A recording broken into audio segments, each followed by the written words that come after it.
And now, it's time for another Dice Tower review with Tom Vasel.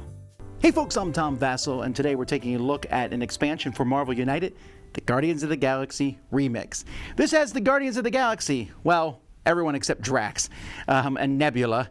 So if you want them, you're going to have to go elsewhere to the Kickstarter stuff. But the four main ones, Star-Lord, Groot, I don't even know if they're main, but Star-Lord, Groot, Rocket Raccoon, and Gamora, and then fighting against Ronan with his giant hammer. This also adds Plan B, not the company, a new way to play the game, and some more locations. Let's take a look.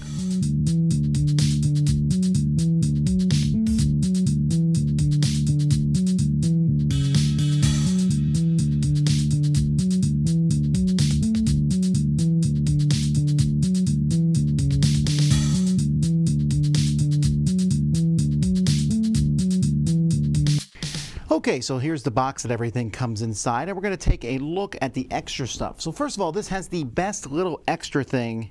It's called the Plan B Challenge. And in this, you get a bunch of, Plan Bs, essentially, of these cards here, these mission cards, and you'll notice they're much harder. Instead of 9 thugs, you got to defeat 12. 9 civilians, 12.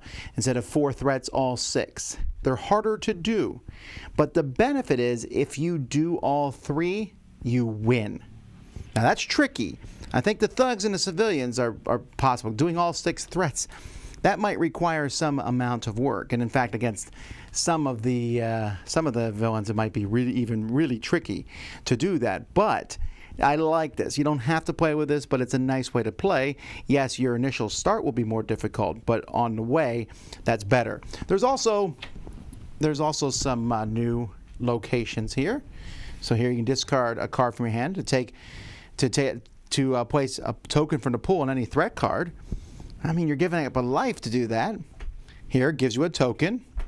Discard a token to get 2 of your choice. Discard an action token to get a card. I don't know how often I would do that. Move to any other location. And draw a card so you have 3 in hand. These are pretty cool, and I think they work together, especially with the Guardians of the Galaxy. More than any other heroes, the Guardians of the Galaxy are made to work together. And nowhere is this more evident than Gamora, who I don't really like outside. For each token that you spend, you get extra actions. But you need to be able to get those tokens. Well, that's not hard, thanks to Star-Lord, who gives tokens to other people. Star-Lord's a great character also. I mean, look at all those wilds and stuff. Really powerful character.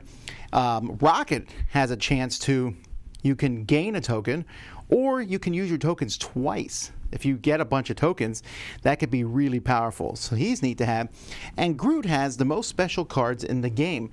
Groot is a support character. Look how many, they're all you helping other characters. You and another hero draw a card. You and another hero do a damage. Move another hero to a location. So that's essentially what they are. And all 4 of these work together as a team. And in fact, I think a team of Star-Lord, Rocket, and Groot is a really strong 3-player team in this particular game. The bad guy here, Ronan, is very, very straightforward. He's trying to knock you out. And if you get 4, every time he knocks you out, he gets a KO token. You get KO'd 4 times, and Ronan wins. Not only that, but his cards don't have a lot of heroic symbols on them. You actually have to fight his cards and then fight again. So you have to be very cautious. I may have played Ronan with some people with high heroism, and that doesn't matter because you're only rescuing citizens from him, and he doesn't even add them. He's constantly moving to where heroes are and hitting them. And sometimes then dropping more bad guys out. So if you're going to play against Ronan, you definitely want to bring people who can fight, which the Guardians certainly can do.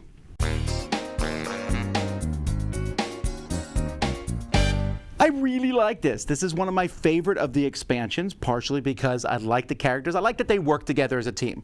Now, part of Marvel United is that you can plug and play. And I don't think Gamora plugs and plays as easily as the other 3, even Groot. Is not as cool, I think, without them. But Rocket Raccoon is solid, and Star-Lord is one of my favorite characters. And then you have Ronan, who's just a big nasty guy running around smashing people.